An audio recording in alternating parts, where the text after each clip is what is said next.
चलिए अब आते हैं डार्क पैटर्न पे। डार्क पैटर्न क्या होता है इसके बारे में हम लोग समझते हैं। डार्क पैटर्न की जब भी बात करते हैं कस्टमर से रिलेटेड है, कंज्यूमर ऑप्शन से रिलेटेड है, इसको आपको याद रखने की ज़रूरत है। तो डार्क पैटर्न आता कहाँ से, क्या इसका कॉन्सेप्ट है, क्या इसके विजुअल्स हैं, इसको समझते हैं। तो डिपार्टमेंट ऑफ कंज्यूमर अफेयर्स ने लॉन्च किया है जागो ग्राहक जागो जागृति ऐप या जागृति डैशबोर्ड, जो नेशनल कंज्यूमर डे 2024 से स्टार्ट हुआ है और ये डार्क पैटर्न के बारे में सारी चीज़ें बताता है।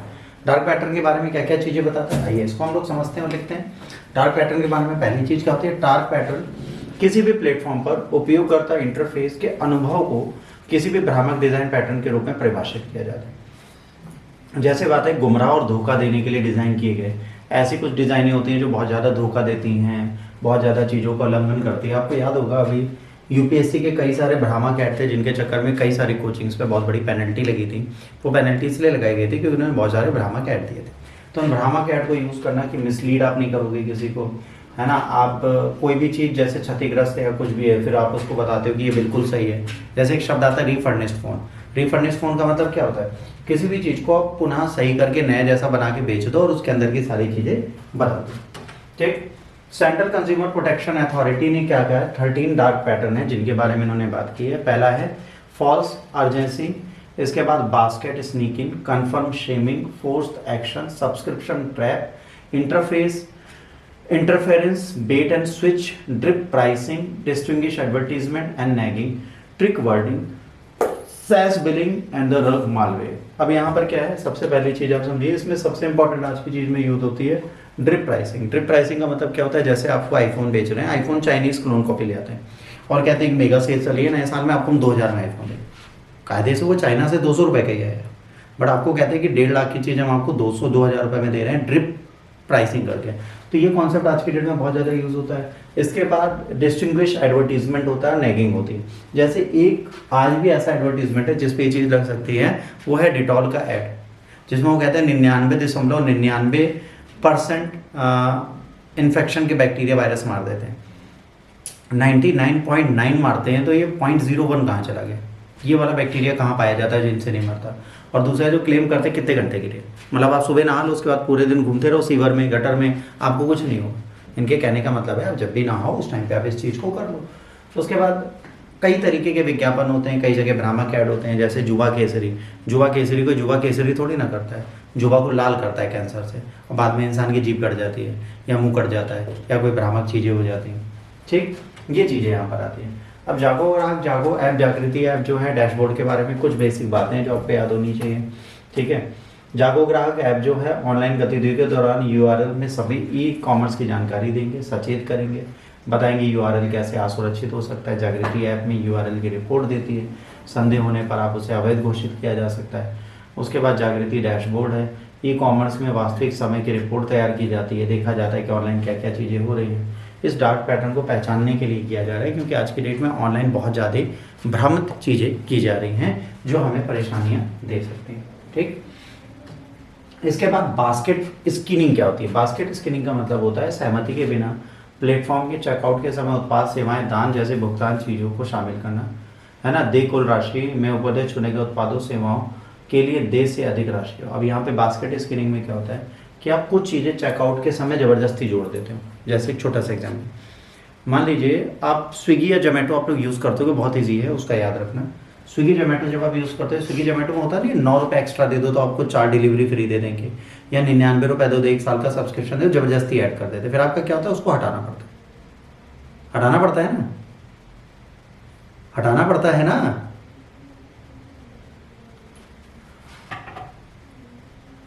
हटाना पड़ता है ना, हटाना पड़ता है। तो फिर उसको हम लोग हटा देते हैं।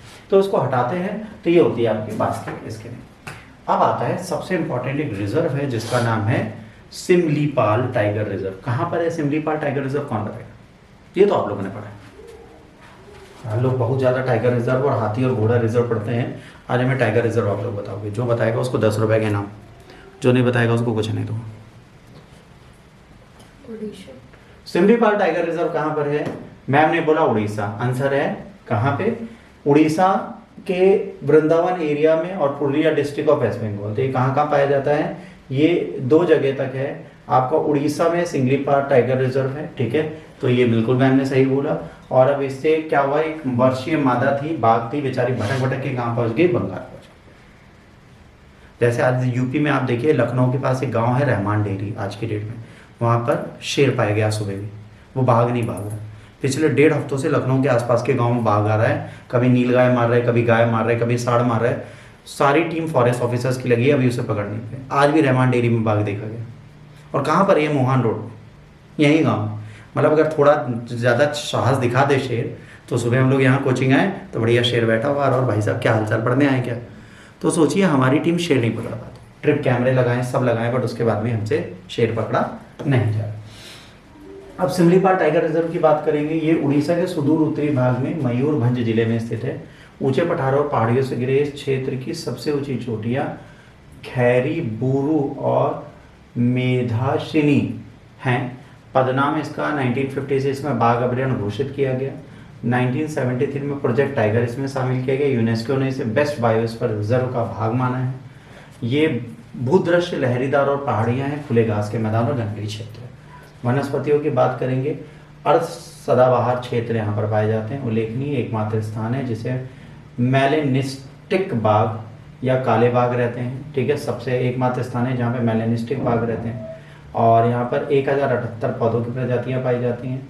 आर्कटिक की 94 प्रजातियाँ शामिल। जीव जंतु यहाँ विविध प्रकार के वन्य जीव पाए जाते हैं। बड़े स्तनधारी में तेंदुआ, गौर, हाथी, भौंकने वाला हिरन, चित्तीदार। छोटे में लंगूर, नेवला, पेंगोलियन, उड़ने वाली गिलहरी और शाही पाई जाती है। पेंगोलियन अगर आपको याद हो तो कल पढ़ाया गया था। ठीक, सरीसृप, अजगर, मॉनिटर, छिपकली, कछुआ पाया जाता है। पक्षी, इस रिजर्व में कई प्रकार के पक्षी निवास करते हैं, है ना। और सांस्कृतिक में कोला, संताला, बुमजा, भुटंडी, ये सब पाया जाता है। इंग्लिश वर्जन इसका ये लिखा है, इसको आप यहाँ पे देख सकते हैं।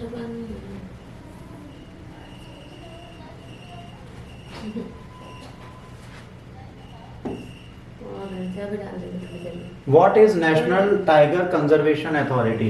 NTCA is a statutory body under the Ministry of Environment, Forest and Climate Change, established in 2005 under the Wildlife Protection Act 1972. ये responsible है for strengthening tiger conservation efforts in Indian through policy formulation, monitoring, providing financial assistance in tiger reserve. अब इससे related question आपसे exam में आ सकते हैं, तो आपको ये याद रखने की आवश्यकता है कि इसमें क्या लिखा है। ग्रीन डिपॉजिट क्या है?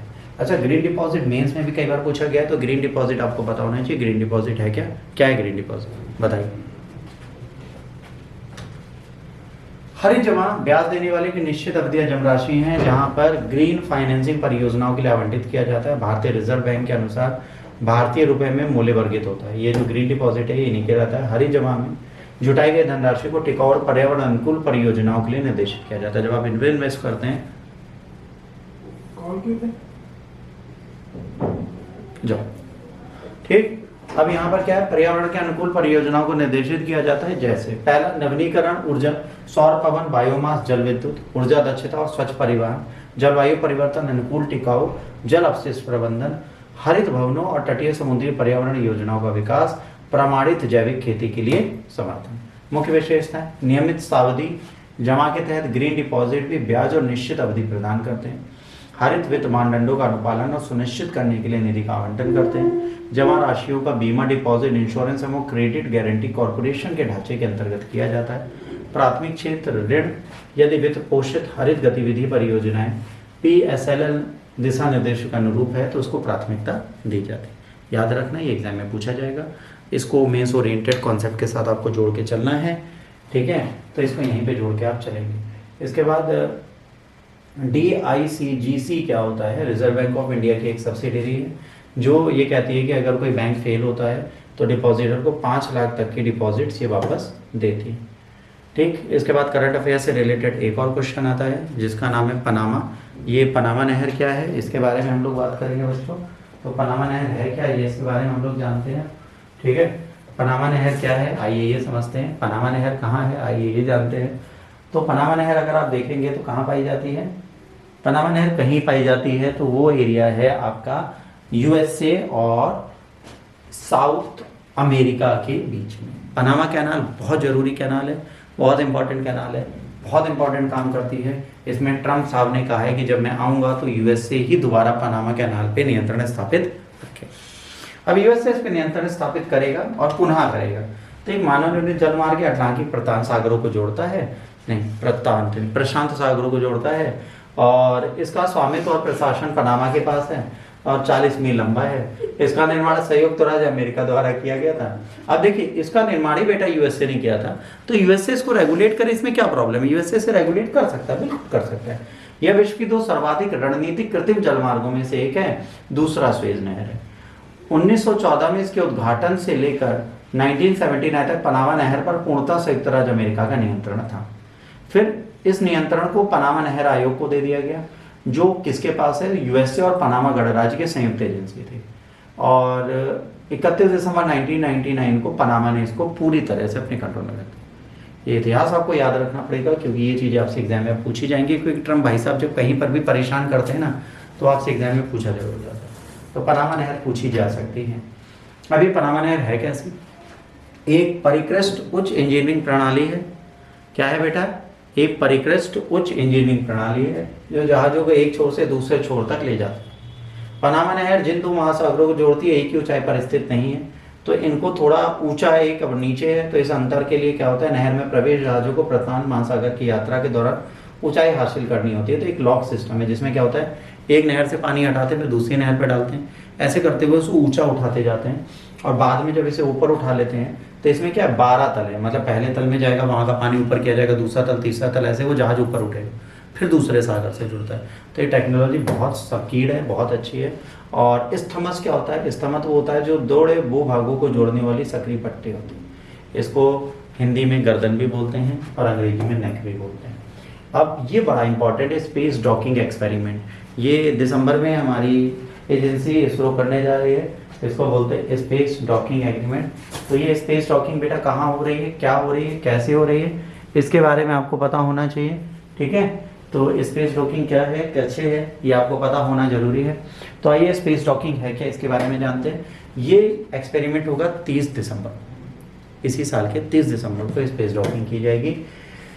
इसरो स्पेसटेक्स मिशन के तहत POEM उपग्रह को रिकॉर्ड 24 वैज्ञानिक प्रयोगों के लिए तैयार कर रहा है, पहली चीज। इसके बाद स्पेस डॉकिंग एक्सपेरिमेंट इसरो द्वारा किया जा रहा है। ठीक है, इसमें 2 छोटे छोटे डॉकयार्ड्स अंतरिक्ष यानों को एक साथ हम इसमें जोड़ने की कोशिश करेंगे। एक का नाम है चेजर, दूसरे का नाम है टारगेट। याद रखना, 2 यान है, एक का नाम चेजर, एक का टारगेट। ये टेक्नोलॉजी लूनर मिशन के लिए काम आएगी। भारतीय अंतरिक्ष स्टेशन बनाने के लिए भी क्रिटिकल माइलस्टोन है अगर इसे हम सक्सेसफुली ले लेते। प्रक्षेपण यान PSLV C60 है, कक्षा 55 डिग्री झुकाव पर 470 किलोमीटर वृत्ताकार है। ठीक है, याद रखना 55 डिग्री पर इंक्लाइन है। ठीक है, और किस में है, लो अर्थ ऑर्बिट में है। टारगेट और चेजर स्पेसक्राफ्ट सेपरेट होंगे, फिर दोबारा आपस में जुड़ेंगे। प्रोपल्शन सिस्टम यूज किया जाएगा, स्पेसक्राफ्ट को सेम ऑर्बिट में लाया जाएगा। डॉकिंग और डिमॉन्स्ट्रेशन होगा, उसको डॉक किया जाएगा, उसके बाद इलेक्ट्रिक पावर ट्रांसफर किया जाएगा और फिर से अनडॉक किया जाएगा। मतलब एक बार उसको जोड़ा जाएगा फिर उसको हटाया जाएगा। तो डॉकिंग अनडॉकिंग यहाँ पर की जाएगी। अब व्हाट इज पोएम? पोएम है PSLV orbital experimental module, Vikram Sarabhai space centre. 4th stage PSLV orbital, 1st stage PSLV C93 mission और equip navigation guidance control system. ये सारे जो हैं ये POM के अंतर्गत आते हैं, याद रखना है। अंतरिक्ष डॉकिंग अवधारणा सबसे पहले सोवियत संघ द्वारा 1967 में लाई गई। जो इसके बाद अगर ये डॉकिंग हम लोग कर लेते हैं तो यूरोपियन स्पेस एजेंसी, USA के बाद इंडिया होगा और चाइना भी है जो आज की डेट में ये चीज़ कर सकता है। तो ये डॉकिंग का पूरा सिस्टम है, इसको आपको याद रखने की ज़रूरत है और इसको याद रखना भी जरूरी है।